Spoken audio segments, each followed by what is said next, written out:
So today I want to talk about a topic that was requested by one of you about the way that we eat now compared to the way that our ancestors used to eat.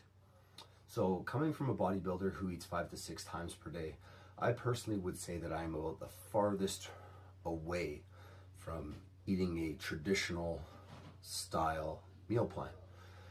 Traditionally, humans as hunter-gatherers, farmers, there would be times of famine and there would be times of feast. There would be maybe 1 or 2 meals per day in some seasons, and maybe some seasons you would have 4 or 5 meals per day. I think if we're talking about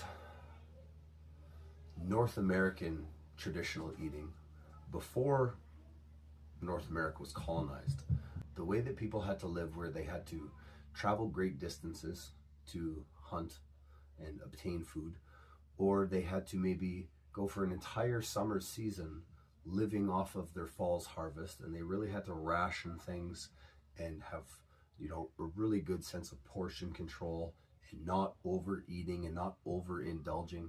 I think that overall humans probably had a lot healthier lifestyle. I think that overall they probably lived a lot longer than a lot of humans nowadays, and they probably had a lot less health problems than we do nowadays. There's really good evidence to support that the way a lot of Asian cultures live, that you go to the table hungry and you leave the table hungry.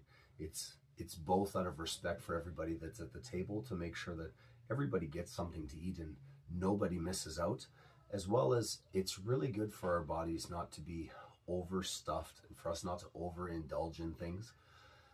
Having consistency with your meals so that the way that you eat one day is the way that you eat most days really boasts well for consistency with losing weight, gaining weight, or maintaining your weight. I think that if we were to compare traditional humans to modern day humans, I think that intermittent fasting would be the closest thing to a traditional diet, where you may go extended periods of time without eating food.